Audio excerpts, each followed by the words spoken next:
Hi guys, hope you're all okay. I'm Minas, welcome back to Can You Dig It guys. This is my first upload for 2021, first of many I'd like to say, so make sure you subscribe to the channel and follow along with what I'm doing this year. Guys, when I've got this, it's not brand new, I've had it, 6 to 8 weeks. I've used it here and there, so I thought, why not show you guys as well. We've got here the DeWalt DWS773 Mitre Saw, Mitre Saw, chop saw, compound Mitre Saw, it's also called as well. And as always guys, I'm going to run through some of the features that's just on the box here. So it's got a 1300 watt motor, and it spins to 4600 revolutions per minute, and it's a 230 volt UK 3-pin plug. It's got a dust extraction port on the back, you can just about see it there on the picture. And it's a 216mm diameter blade with capacity of cutting 70mm in height.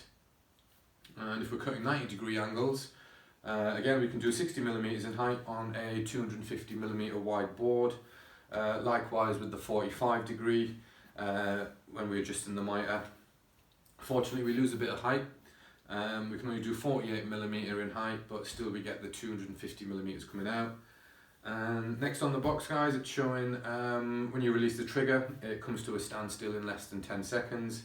It's actually a lot less than 10 seconds, and we'll see that in a bit. We've got bevel, so I suppose you could say the sliding mechanism, although the sliding mechanisms also refer to that as well. It goes up to 48 degrees, and we can mitre to 48 both left and right. It's got a total unit weight of 11.5 kilograms. And it came with a spanner should you want to change the blade. Well, obviously at some point you are going to want to change the blade, and there's a tool provided for that. And it's got a clamp as well, so you can clamp down your workpiece before you make the cut. So guys, I'm going to put this box down, we'll put the saw on top of here, and yeah, let's have a look at it a little bit more. Cool.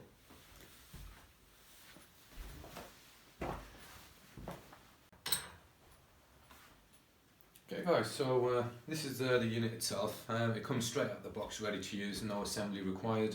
The only thing I've done is just added these handles either side to help pick it up and put it down, as it hasn't got a fixed station as yet. And again, you've got Allen key and bolts, all that come with it. And guys, well, looking at it first of all, as you can tell, it's nice and compact. And the reason I got this one is, and I did have a look around, I went to B&Q and they've got them all on display, various power tools, but obviously we focused on Mitre Saws, and guys, with 90%, 95% of them, the rails came out the back, and you would need an extra 8 to 8 inches to a foot space behind for the rails, meaning you had to pull it forward from the wall. But this guy, we can just push it right up, providing our dust extraction here can fit in. So at the moment guys, you can see it's clamped down. There's mounts at the back for you to clamp it to a workbench or a workpiece. Again, because I'm moving it around, I need to do that. The reason for that is, without that, once you slide it across, it extends, and as you're moving it up and down, it's going to want to lean forward. So that stops it from rocking, and it's nice and secure. The clamp guys, there's 2 settings for that, depending on the width of your workpiece. Either there or there. It's on there at the moment. We can just tighten the screw on the side and just twist the knob, up or down, depending on the thickness of our workpiece. It's a little bit fiddly, but guys, it works. So let me just take that off for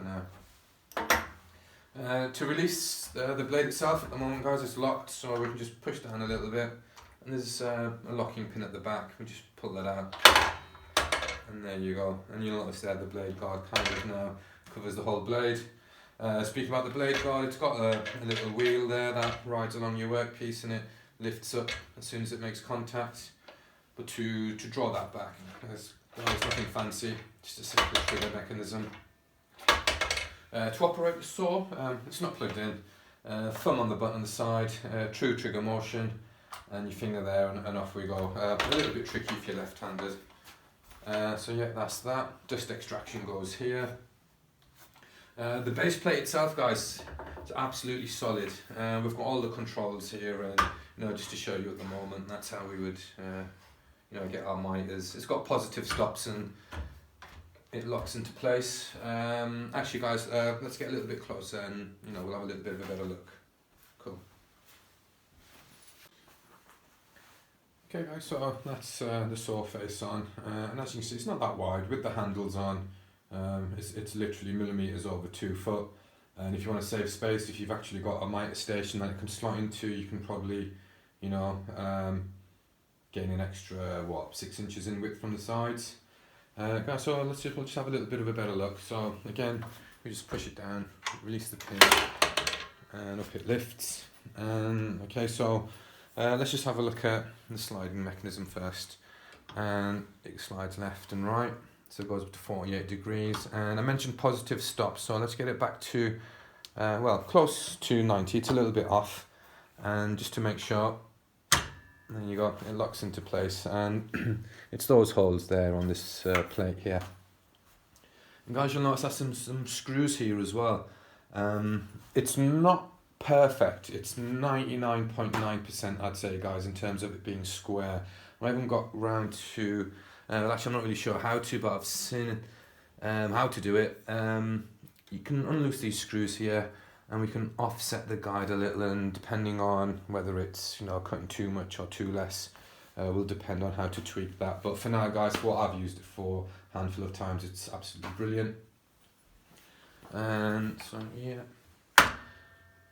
and as you can see there, we've got a fence at the back. You know, it's got some measurements on there as well, and obviously, guys, it only slides to one side, hence you can see the cut over here. For when it slides to the left, it's got clearance there. What else can we show from the front? Let's just put that back to 0. Obviously, guys, there's stickers there to say don't put your hands there, which is a given. We're not going to be doing anything silly like that. Guys, one thing that I didn't quite like about it, but there is a workaround, and we'll get to that in a sec. We've got quite a bit of a gap there, and there's no clear indication as to, you know, where the blade's going to drop down to. So at the moment, this current setup is a case of, if you're just rough cutting, then that's absolutely fine. But if you want to cut exact, fingers crossed you get it right at the first time.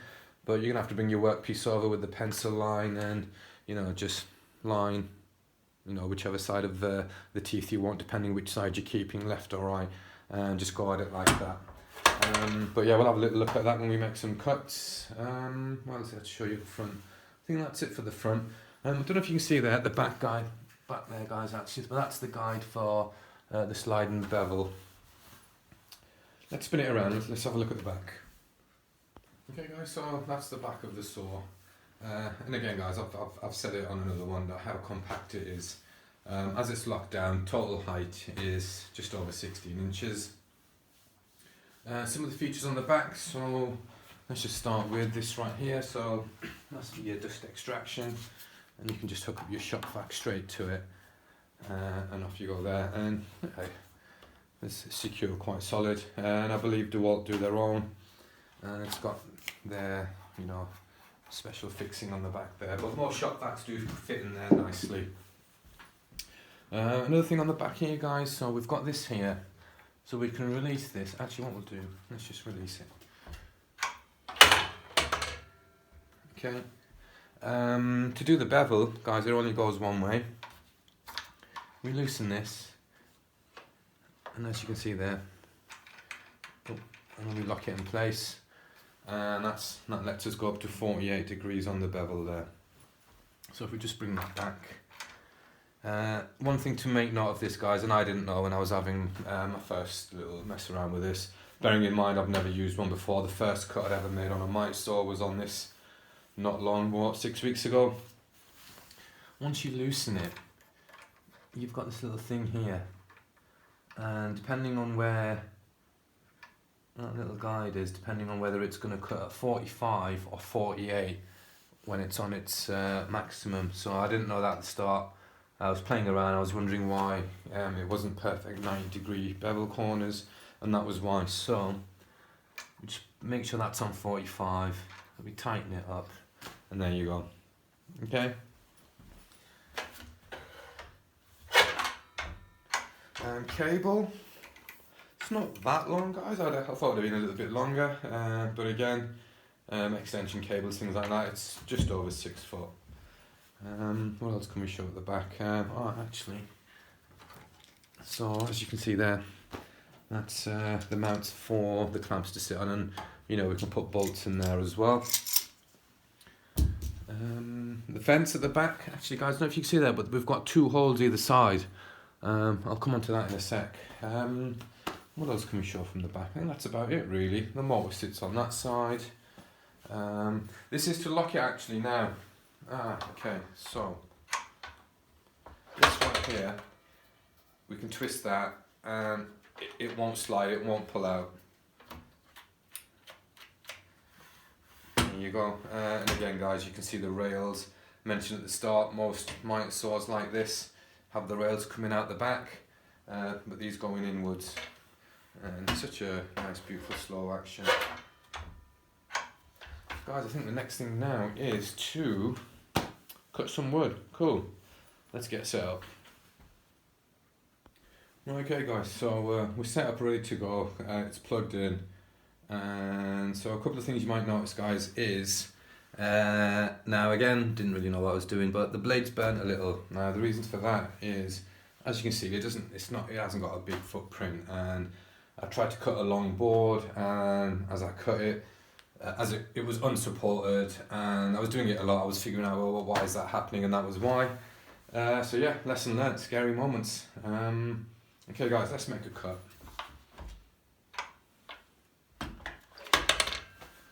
And what have we got? I've got some pallet wood here guys. I believe it's oak, white oak.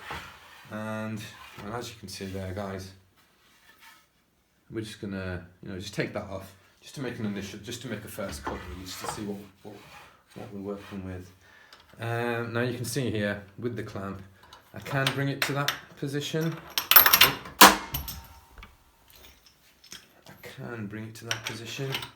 And lock it down. But we can leave it there, and as it's a little bit longer, we will.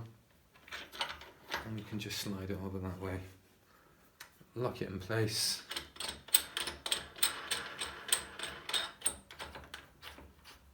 See what I mean guys? A little bit fiddly, but it's worth it.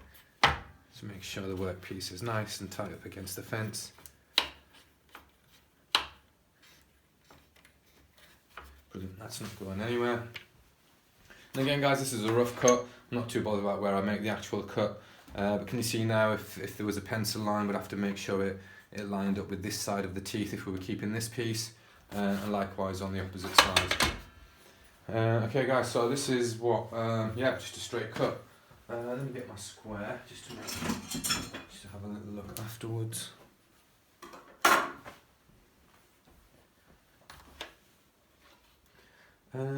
Actually guys, yeah, seeing as though we're about to make this cut, mentioned at the start, it said on the box, less than 10 seconds for it to come to a standstill. But yeah, let's have a look. So I'm gonna press a trigger, let it get up to speed. And we always want to let it get up to speed before we make a cut. So yeah, I'll let it get up to speed and release it, and we'll see how long it takes.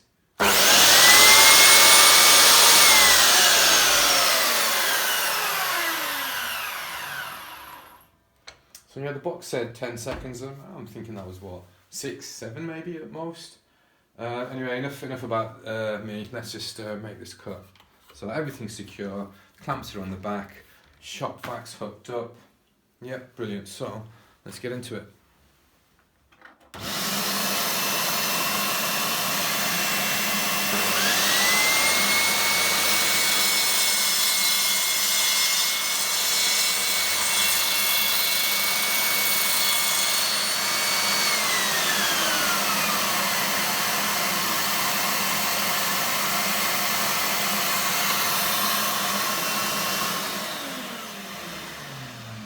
Okay guys, so one thing you'll notice there is I waited, whilst it was down, I waited for the blade to come to a standstill when I released the trigger before I lifted it up. Reason being guys, and again found this out the hard way, is because this piece is kind of unsupported, it's free to move, the blade can't make a perfect zero clearance curve. And what will tend to happen is if you want to lift the blade up as it's still spinning, then this piece here can catch the blades and we can get a bit of kickback, and yeah, it's not very nice. I've experienced that, but guys, we're learning. So Let's just see how accurate this cut is. And as you saw there, guys, it just went straight through. In terms of tear out or anything like that, we're quite good. But let's get a square.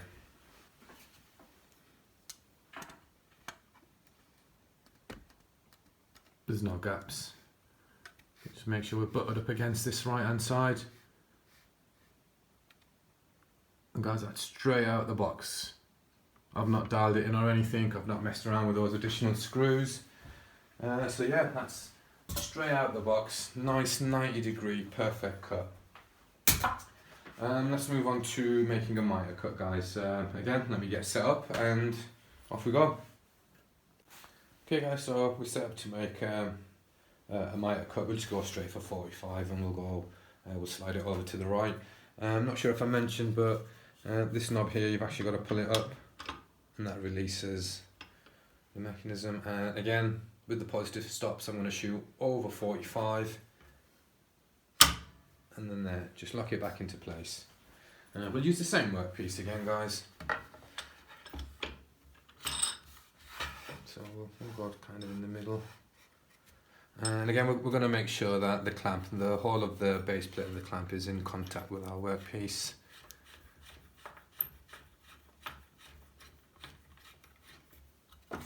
And again, make sure it's nice and secure up against the back fence. I really don't like this, but it's kind of necessary. It stops your workpiece moving around. So it's got a little bit of play at this end, but obviously see what I mean. Got to be careful with kickback. So we're just going to make sure we wait for the blade to come to a standstill. So guys, this is a 45-degree mitre cut.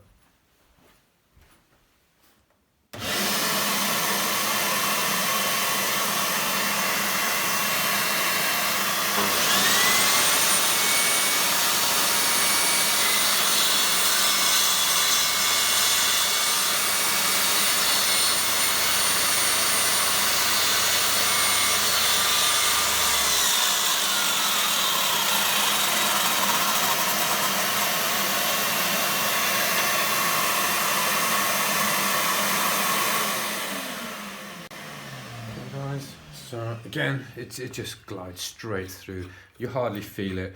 You only know it's cutting the wood once you see it. You don't feel it through the actual cutting itself. So let's have a look at this. So we want to get if we were making frames and things like that. So straight away there, guys, there's no gaps. See what I meant? It's 99.9. With a little bit of tweaking, we can make that absolutely perfect. But just need to spend a little bit of time dialing it in perfect. But again, you're not going to know. Once you put some clamping pressure, glue, doweled, biscuits, it's going to close that nicely. Brilliant. What next? Well, bevel, obviously. Now one thing you can do, guys, actually, let's just leave it at the 45. You can actually make a bevel cut using it on the Mitre 45. And as opposed to doing it that way, when you're making a bevel, you could do a bevel cut that way. Now again, we're limited as to the height and things like that. And if the blade is slightly out, then it's going to make a noticeable difference doing it this way. So a little hack, I suppose, and that's something I saw online. If you want to do a nice easy bevel, just get your board and turn it up that way, and you could join them, you know, going that way. Okay, so again, we'll use the same piece. We'll slide it over again and we'll do a bevel. Okay guys, to do a bevel cut, first thing we need to do is bring this back to 90. And remember, we need to go around the back, making sure that that little notch at the back is on 45, which it is. And we're just going to slide it over to the left. And there you go.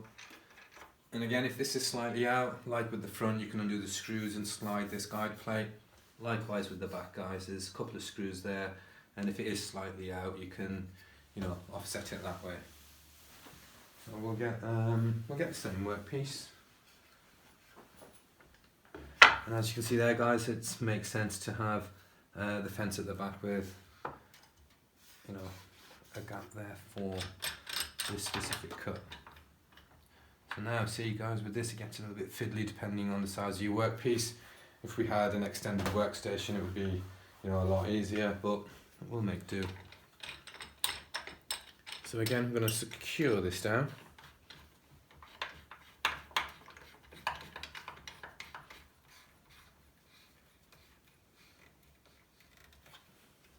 That's not going anywhere. And apologies for getting in the way guys, but I want to make sure I do this safe. So yeah, shut back on, that's nice and secure. And we're going to do a 45-degree bevel.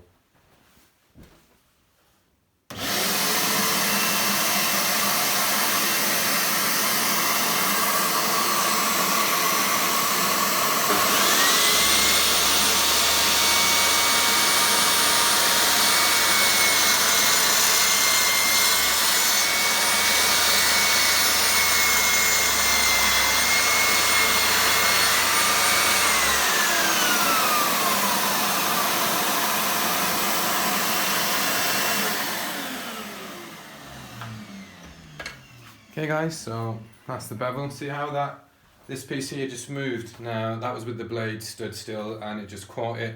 Imagine that spinning at maximum, of course that's going to come back at you. So that's secure. Just to make sure, I'm just going to kill the power.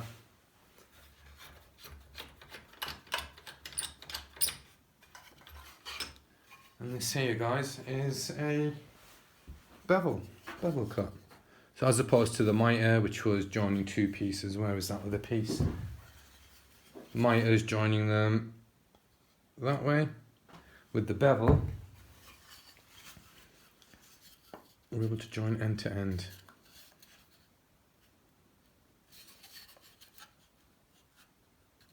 Just line that up. Again, not perfect, but again, clamping pressure glue will fix that up.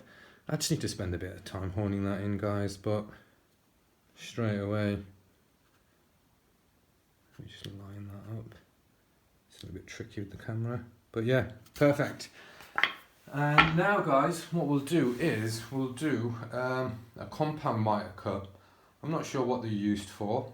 I haven't had any use for one, but let's just see. Let's make a compound mitre cut and join those two pieces together and see how it looks.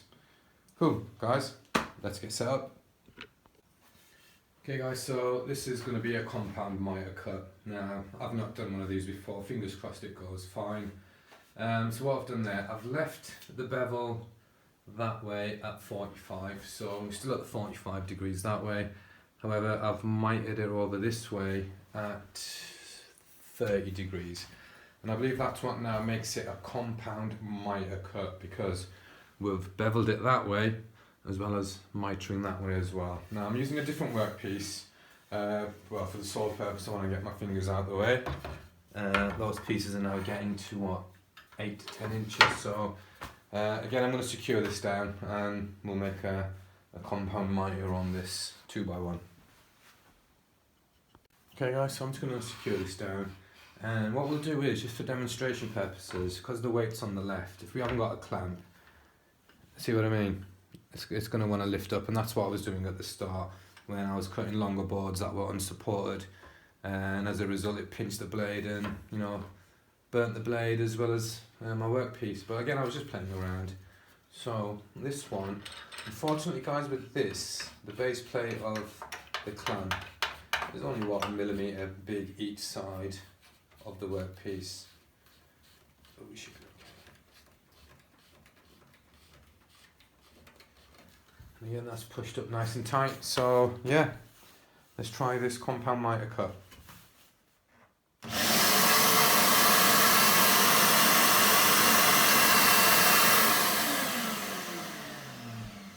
Would help if I was switched on over here.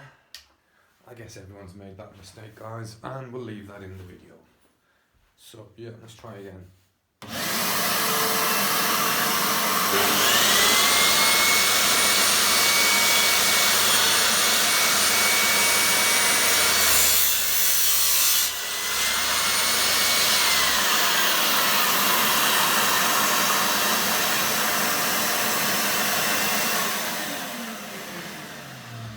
Okay guys, from the sound of that, something didn't go right, but it looks alright. Let's have a look. So again, we'll kill the power.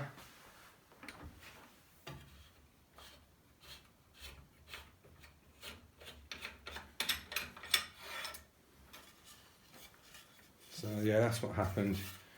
I'm not sure if I was going too fast or too slow, but I've got a bit of burn there. Now if we try and join these up, well, that's pretty neat actually, guys. Unfortunately on this cut, on the unsupported piece, as you can see there guys, a little bit of tear out, and I guess it's a case of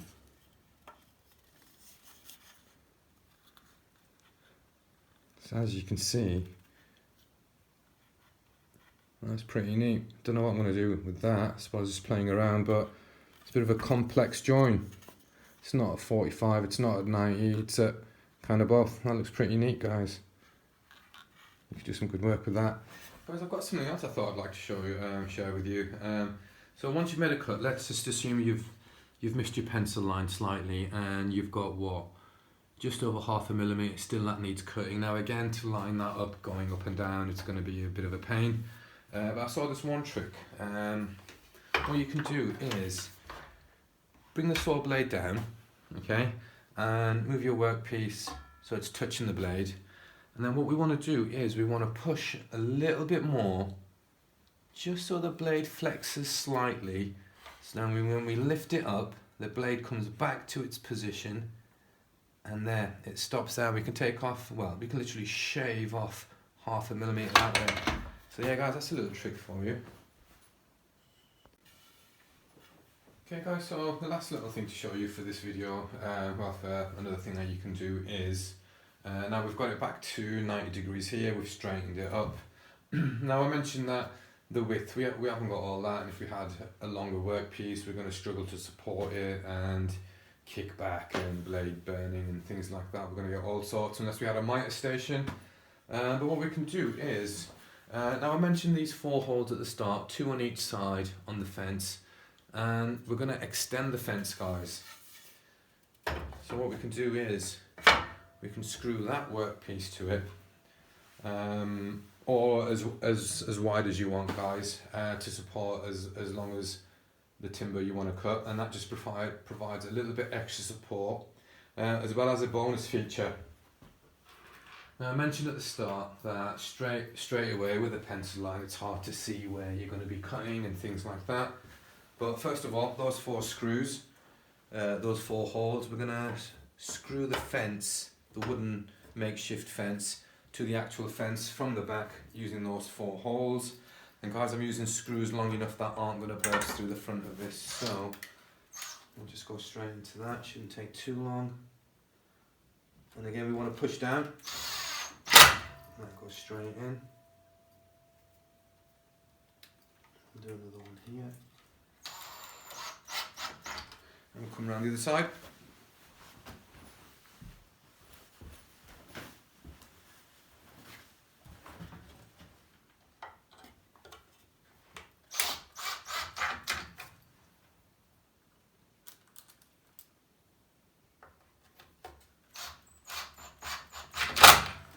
Okay guys, so that's nice and secure, and the first thing we need to do here is, guys, we need to cut straight through that now. Without a workpiece on, we're just going to cut straight through that, nice and slow, and that's going to create a kerf line. It's going to create a cut as wide as the blade itself. So no need for the clamp here, it's secure, power's on this time.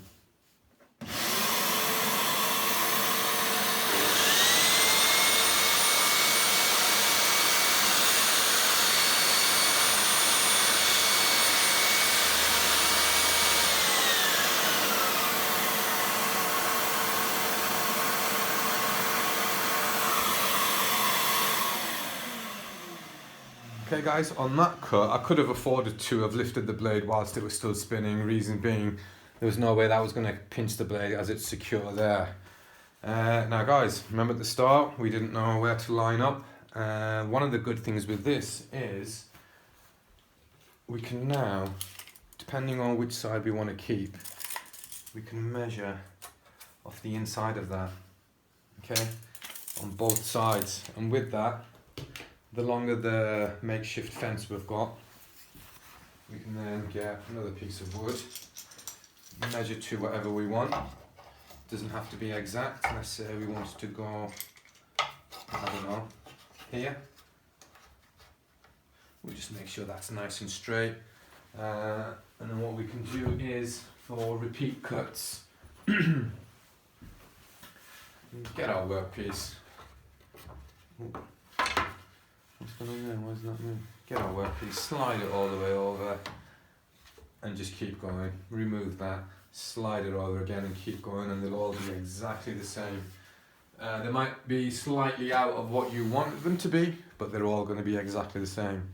Now again, guys, what you can do is you can make your own measuring guide and write down your own measurements. Makes it nice and easy. And another good thing with that is, because we've now got this makeshift fence, when we make a cut along the back, because it's supported there and there on the back, we're going to get little to no tear out on that side as well, guys. Now again, it's not well, you can do this on every cut, but it just means, should I now want to make a Mitre cut or a bevel cut, I'm going to have to remove this and go again. But most of the cuts I've made with this have been straight down the middle. This technique's helped a lot. And if we just demonstrate, let's just get, see that, guys? So just drew that pencil line, and depending if I want to keep this side or that side would depend on which side of this curved cut I line my pencil line up with. So if I wanted to keep the right hand side, I would line my pencil line with the right hand side, and likewise if I wanted to keep the left hand side of the line, I'd line up my pencil line with the left hand side. And again, that's about 3mm should you get that wrong, and that's going to make a difference. Okay guys, so let's just make sure this is turned off and we'll wrap this up. Guys, and that brings us to the end of this video. So that has been my full review on this DeWalt DWS773 compound miter saw. Can't wait to have a bit more of a play around with this and see what we can, what projects we can make. Guys, I don't know if you've noticed this in the background. This is another project in the background. It's taken a while. I'd love to know what you think, what wood this is, so feel free to drop me a comment down below. And one thing I did do, guys, is I used this saw here, and I made a little something. So, one of the first projects I've made with this DeWalt saw, made a little box, put a bit of green felt on the back. There's no hardware, no screws, just used dowels, adds a nice little feature. And guys, this was made entirely from this. And with that, guys, if you like what I'm doing and you like this kind of thing, then please feel free to subscribe to the channel and check out some of these other videos. But with that, yeah, let me know what you think of this. I'm Minas. This has been Can You Dig It? Thanks for watching, guys, and we'll see you in the next one. Take care. Bye bye.